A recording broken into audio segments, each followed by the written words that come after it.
Oke, Irjen, melihat sekarang banyak banget nih kasus korupsi dan yang terakhir yang lebih gong lagi nih dilakukan oleh pejabat-pejabat Pertamina. Ini Irjen mungkin sebagai praktisi hukum melihatnya seperti apa sih sampai pemerintah rugi hingga kuadriliun? Gimana nih, Irjen? Baik, terima kasih. Assalamualaikum warahmatullahi wabarakatuh. Selamat siang dan salam sejahtera untuk kita semua. Tentu yang pertama sekali saya mengucapkan apresiasi yang sebesar-besarnya ya kepada Bapak Presiden Prabowo ya. Kenapa saya katakan demikian?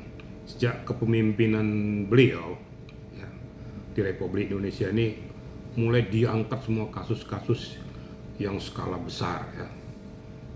Bayangkan aja kasus-kasus sudah bernilai triliunan rupiah diangkat semua.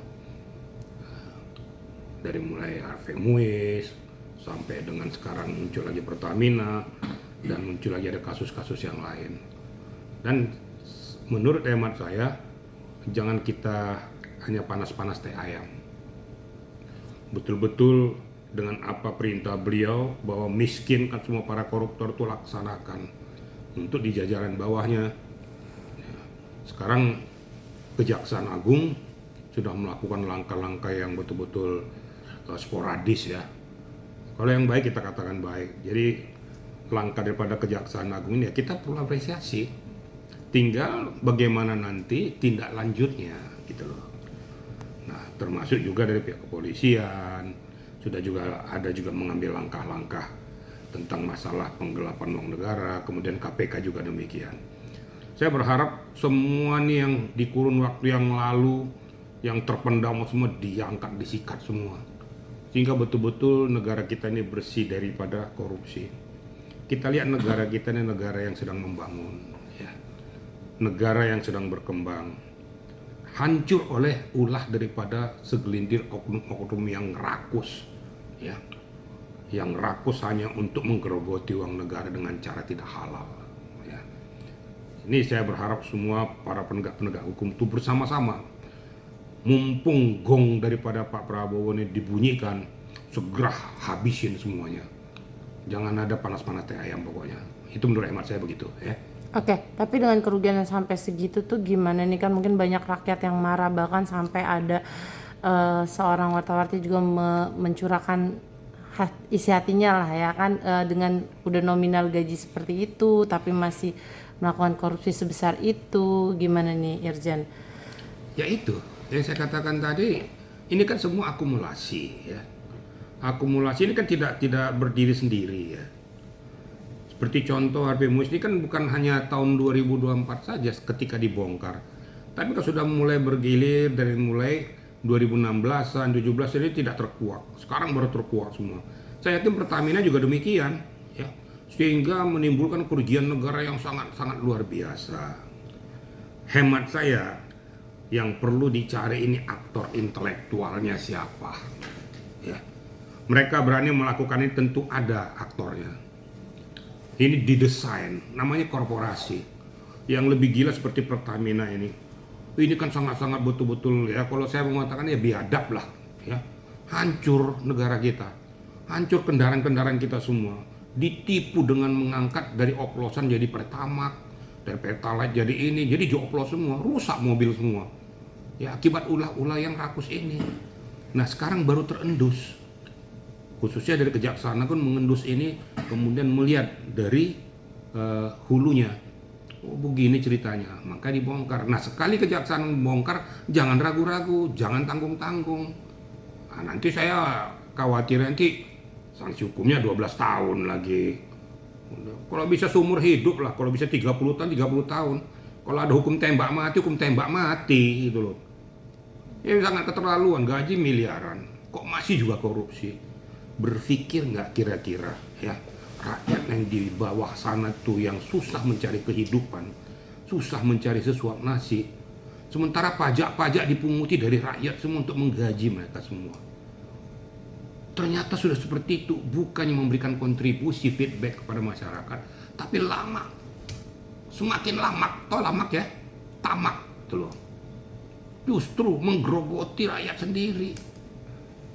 Sudah rakyat menggaji mereka, rakyat pula yang dibebani untuk menanggung akibatnya. Kan kebangetan. Nah, saya juga berharap bahwa udahlah, nggak usah kita tusuk menutup-nutupi. Kalau ada yang bersuara menyuarakan kebenaran itu jangan dihambat. Jangan dihambat lah. Kalau betul-betul Ahok bisa menunjukkan itu, dia berani bersuara lantang, jangan ada yang menghambat lah. Ya. Yang penting apa yang disuarakan itu betul, fakta, bukan hanya sekedar retorika. Jadi sehingga tidak terkesan fitnah. Kira-kira gitu. Kalau memang betul-betul itu, cari siapa pelakunya, cari aktornya. Kalau terlibat mau siapa kek itu, mau pejabat negara kek, mau di lingkaran kekuasaan kek, nggak ada urusan. Semua sama di mata hukum, harus betul-betul dikikis habis. Ini yang saya harapkan bagi kita semua, jangan kita menutup-nutupi hal ini ya. Makanya sekali lagi saya katakan terima kasih kita kepada Bapak Presiden Prabowo yang mau membuka Pandora ini semua. Saya yakin beliau pengen mengkikis negara ini jadi bersih. Ini sudah mulai terbuka, nanti terbuka lagi yang lain-lain. Ya siap-siap aja para pecundang-pecundang nih, siap-siap aja para pelaku-pelaku koruptor nih. Nanti kamu dapat gilirannya nanti. Ya.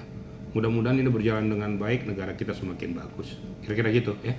Oke, Irjen, ada data juga yang menyebutkan kalau negara Indonesia ini adalah nomor 2 lah terbesar korupsinya gitu kan. Dan ini gimana pendapat Irjen? Cukup memalukan nggak sih? Maksudnya mencoreng juga. Belum setelah kasus Pertamina ada lagi kasus orang pajak ya kan yang memakai duit untuk acara anaknya. Ini gimana nih Irjen yang juga? Kanwil tuh ya. Iya. Nah ya itu tadi.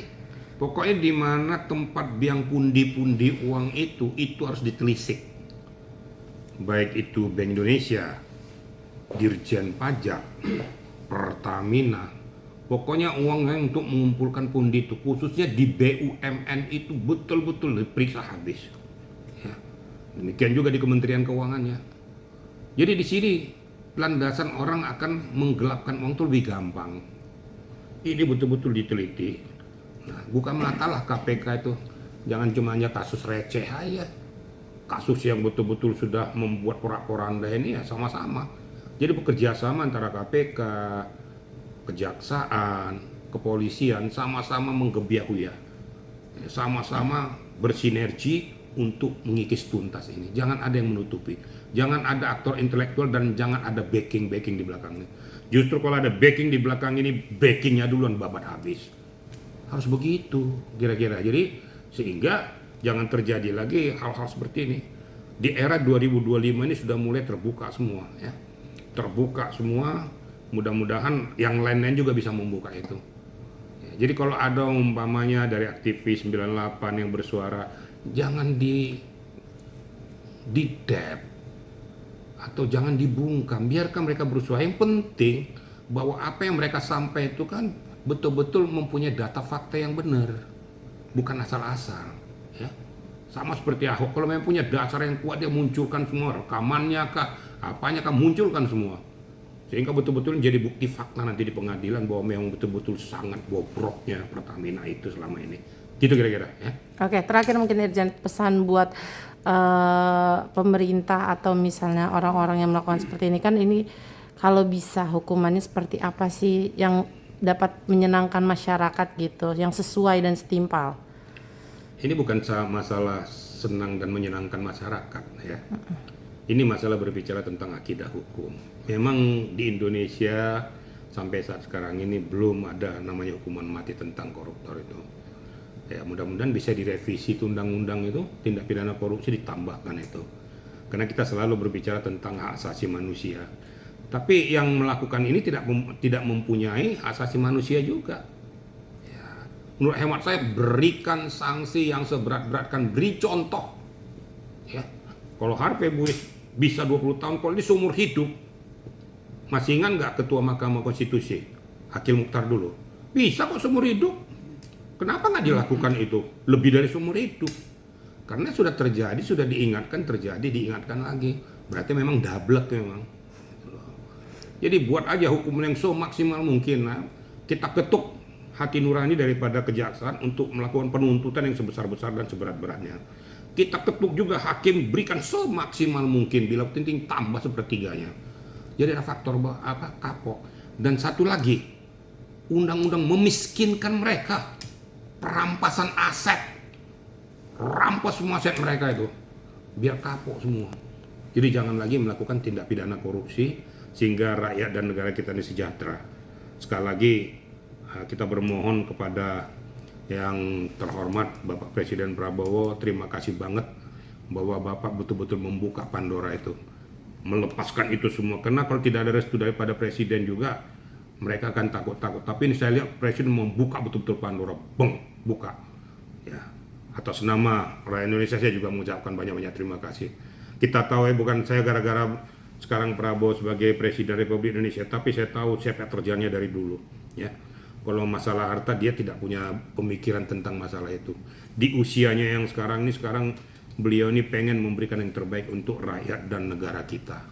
Kita dukung dong. Kalau presiden kita seperti kita tidak dukung.